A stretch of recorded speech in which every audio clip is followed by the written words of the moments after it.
राम राम राम राम। हमारे बीच में हमारे बहुत ही आदरणीय चौधरी भूपेंद्र सिंह हुड्डा जी, हमारे बीच में हमारे पूर्व केंद्रीय मंत्री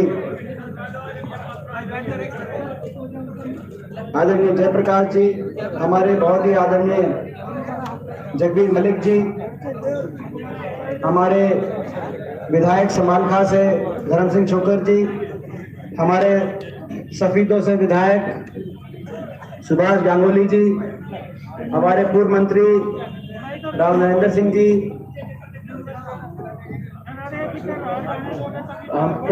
सुरेंद्र नरवाल जी, पूर्व सीपीएस प्रहलाद सिंह लीलाखेड़ा जी, हमारे विधायक महम से भाई बलराज कुंडू जी, सुरेंद्र दहिया जी, हमारे डॉक्टर जोगेंद्र मोर जी, उमेश लोहान जी, वीरेंद्र नरवाल जी और रणबीर नरवाल जी, बहुत से नाम सारे और सारे नाम और नाम भी आगे पीछे लिए गए। इसमें कोई सीनियरिटी की बात नहीं है, जो दिख गया उसका नाम लिया गया है। और हमारे जिनके बुलावे पे आप सब हम लोग यहाँ पे जिनका साथ देने के लिए और जिन्होंने ऐसे समय में ऐसा फैसला किया है,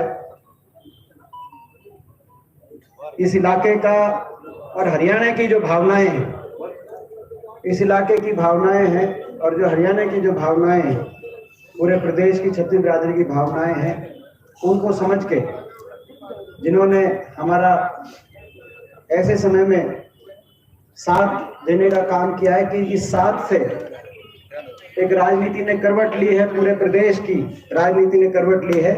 और ये यहाँ रुकने नहीं वाली बात, ये जो करवट ली गई है, जो बड़ौदा की गिनती जिस दिन खत्म होगी उस दिन इस खट्टर सरकार की उल्टी गिनती शुरू हो जाएगी। इसकी नींव यहाँ आज, इसकी नींव यहाँ पे आप सबकी हाजिरी में आदरणीय डॉक्टर कपूर सिंह नरवाल जी ने इस फैसले से उस नींव को रखने का काम किया है। मैं, क्योंकि आज हुड्डा साहब बोलेंगे, हमारे परिवार के, हम सबके परिवार के मुखिया हैं, वो सारी बात राजनीतिक, पहले तो ये फैसला था कि मैंने तो बोलना ही नहीं, मगर मेरे को कहा तो मैं दो शब्द जरूर कहूंगा अपनी तरफ से। मैं समझता हूं कि जो चुनाव है, इस चुनाव में हरियाणा का फैसला होना है और यही कारण है, मैं लंबी बात नहीं, मगर यही कारण है जो साजिश षड्यंत्र हो रहे हैं, जो बड़े बड़े साजिश षड्यंत्र हो रहे हैं कि किस तरीके से लोगों की भावनाओं को रोका जाए, किस तरीके से ये जो चंडीगढ़ में अहंकार में डूबी हुई सरकार बैठी हुई है, जिस सरकार ने हरियाणा को बर्बाद करने में कोई कसर नहीं छोड़ी। 6 साल हो गए, 6 साल में हरियाणा का सत्यानाश करने में कोई कसर सरकार ने छोड़ी नहीं। हर वर्ग को चोट मारने का काम किया। किसान सड़क पे, किसान आपने पीपली में देखा होगा, किसान तो सड़क पे पिट रहा है, उसकी फसल मंडी में पिट रही है। एमएसपी बढ़ाने की बात होती थी, अब एमएसपी बचाने की लड़ाई लड़ी जा रही है। गरीब आदमी पे सारी जन कल्याणकारी नीतियों को रोककर जो हुड्डा सरकार में चल रही थी, गरीब आदमी पे सबसे ज्यादा आर्थिक मंदी की चोट, किसान पे चोट, कर्मचारी पे चोट, देश में सबसे ज्यादा बेरोजगारी का दर यूपी और बिहार से भी ज्यादा हरियाणा के अंदर। यूपी और बिहार में से लोग यहाँ पे काम करने आते थे, वहां से भी ज्यादा बेरोजगारी का दर हरियाणा में। तो हरियाणा का चाहे नौजवान हो, किसान हो, कर्मचारी हो, छोटा व्यापारी हो, हर वर्ग परेशान। ये फैसला जो बड़ौदा देगा, ये फैसला इस सरकार के खिलाफ अविश्वास प्रस्ताव यहाँ बड़ौदा से पास होगा। ये रेफरेंडम है और जिस दिन ये अविश्वास प्रस्ताव यहाँ से पास हुआ, वो विश्वास प्रस्ताव बड़ौदा में नहीं डटेगा, वो चंडीगढ़ तक पहुंचेगा और चंडीगढ़ में बदलाव लेके आएगा, आपकी सरकार लेके आएगी। तो ये इस बात की लड़ाई है और इसीलिए साजिश षड्यंत्र रचे जा रहे हैं, बड़े बड़े साजिश षड्यंत्र।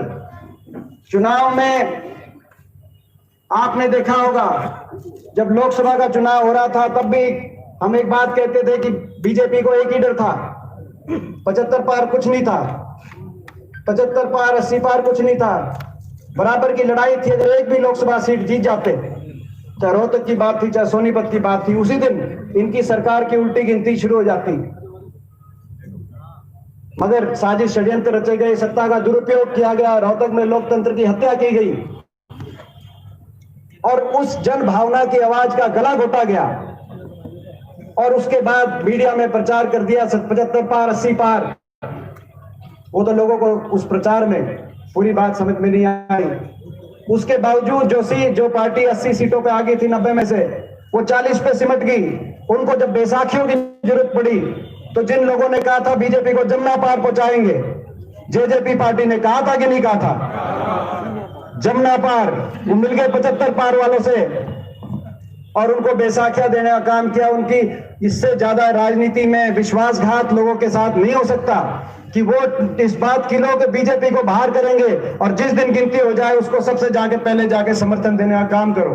इस बात का आज बड़ौदा का जनादेश इस बात का भी फैसला करेगा कि वो जो फैसला लिया था वो फैसला गलत था कि सही था। ये फैसला भी बड़ौदा के अंदर होना है। तो इस चुनाव में इसीलिए बहुत ताकतें लगी, साजिश और षड्यंत्र करने पूरी सरकार लगी है। मैंने तो देखा है किस तरीके से सारी षड्यंत्र इन्होंने की। लोकसभा चुनाव में हर तरीके से धन बल, सत्ता बल, हर चीज का प्रयोग करेंगे चुनाव में जन भावना को रोकने के लिए।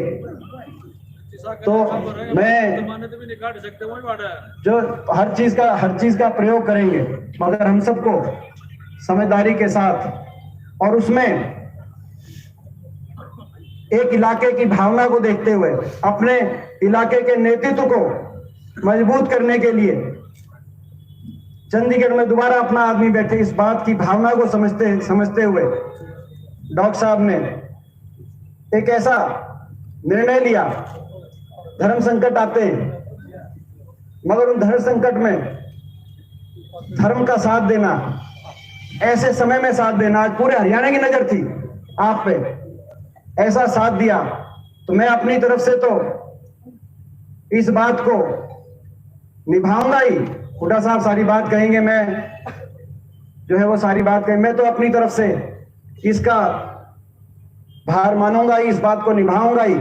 मैं समझता हूं कि ये इलाका भी डॉक्टर साहब, ये पूरा हमारा इलाका, बड़ौदा हल्का नहीं, पूरा इलाका और हरियाणा आपका नाम सोने के अक्षरों में लिखेगा। ये जो नया संघर्ष शुरू होगा, ये जो नया संघर्ष शुरू होगा, हम उसके लिए आपका नाम सोने के अक्षरों में लिखा जाएगा। और मेरे से जो मेरी जिम्मेदारी लगेगी, जितना मान सम्मान मेरे से हो सकेगा, निजी तौर पे भी, सामाजिक तौर पे भी, राजनीतिक तौर पे भी, जो मान सम्मान मेरे से हो सकेगा। आपको पता है डॉक्टर साहब, आपने बैठ के देखा है मेरे को, जो मान सम्मान मेरे से हो सकेगा, मैं उसमें कभी पीछे नहीं रहूंगा। ये मैं अपनी तरफ से विश्वास दिलवाता हूं। और एक बार फिर जो आपने फैसला लिया, उस फैसले के लिए आपको बहुत बहुत बधाई देता हूं। और ये हमारा